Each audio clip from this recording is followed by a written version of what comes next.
And I wanted to call out a statistic that one of my producers brought to us, Omar. He said it was 11 years ago today that Jon Favreau and Robert Downey Jr. kicked off the Marvel Cinematic Universe with Iron Man. Would you have ever thought that this particular franchise, Anthony, would have done this superbly? No. I mean, look, we were there in the theater when they kicked this off. We remember the moment where we saw that first Iron Man movie. We were wowed by the film. We were really inspired by the reinvention of the superhero genre that they had pulled off with Iron Man. And we never imagined we'd be a part of it someday.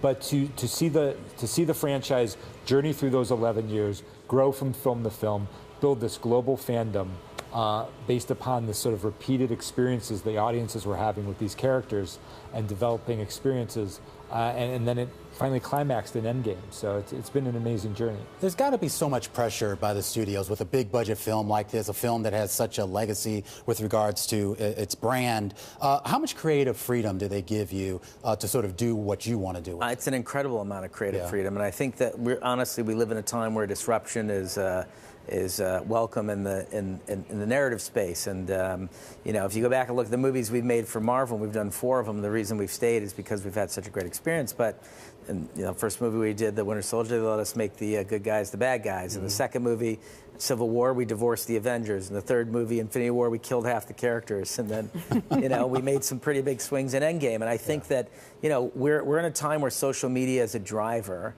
behind content. And if you generate conversation on social media, if you take risks, there's a ratio between the amount of conversations that are being had versus the amount of box office you get. Social media is a fascinating way to talk about disruption. So too is streaming. And how is that sort of a conversation affecting how you will continue to potentially work with Marvel in the future and Disney, or is it changing the way in which you think about your business at the moment, Anthony? Well, we love all the variety of ways that you can tell stories as a filmmaker. So the more options that are open to storytellers, the better.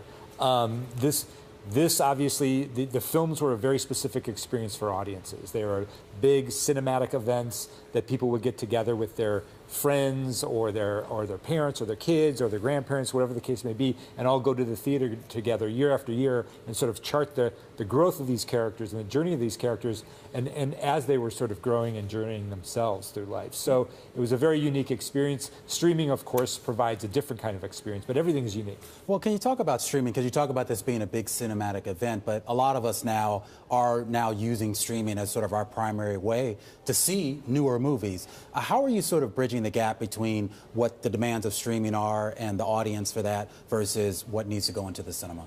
Well, I think you're seeing a merging of the two, really. It's like movies have become more television-like over the past several years, and television has become more movie-like over the past several years. You know, Game of Thrones is as ambitious as anything that you see attempted on the screen.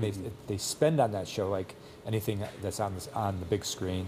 In the same way, Marvel's success is due to serialized storytelling. Serialized storytelling was always the province of television, now streaming. So you see a large cross. They're informing one another. I think they're supercharging each other in a way.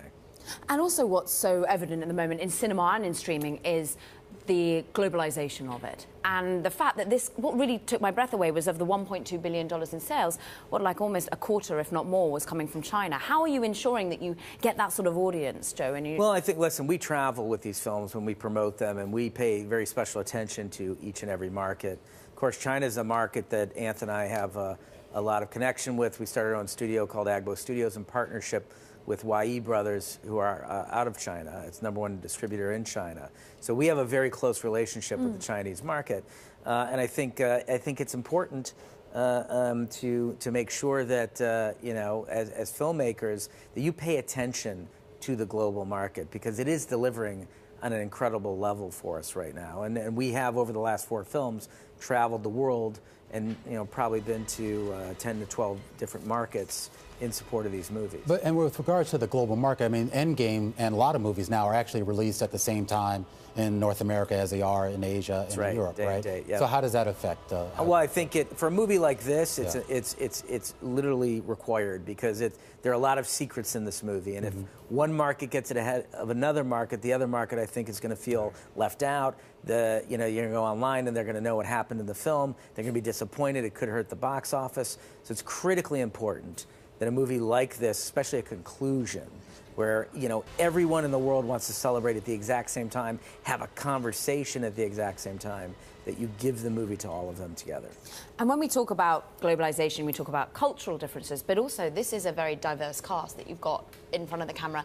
How have you thought about diversity within the films that you make, and indeed behind the camera as well as in front of it, and ensure that that needle is moving, as there's a lot of criticism thrown at Hollywood in that respect? Yeah, I mean, look, diversity is always a value, of course. But again, like Joe mentioned, as we travel the world with these movies and you see how these films transcend cultural boundaries and are popular everywhere, it becomes even more important to represent everybody that is part of the fandom of these films within the films. So there has been a growing diversity within the Marvel Cinematic Universe, and going forward from here, I know, Marvel has been talking about it because the focus has been on this sort of epic conclusion to the 22 movie run up to this point, but going forward, Marvel will become even more diverse. What do you think is, what are you sort of working on next? I mean, what's your next ambition here? So we are going to take a little break from Marvel. We've had an amazing experience with them, with Disney. Disney is best in class for distribution, and it's really a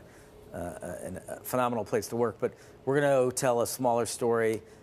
We bought a book, the rights to a book a few months back called Cherry, by an author named Nico Walker, loosely based on his life. He was a paramedic during the Iraq War, came back a war hero, had PTSD, got hooked on heroin as a way to cope with his PTSD, ultimately became a bank robber to service his heroin addiction, and it's an indictment of the opioid epidemic. We've lost people very close to us to the epidemic, and I feel like we now want to take the brand that we've created with Marvel and leverage it into a more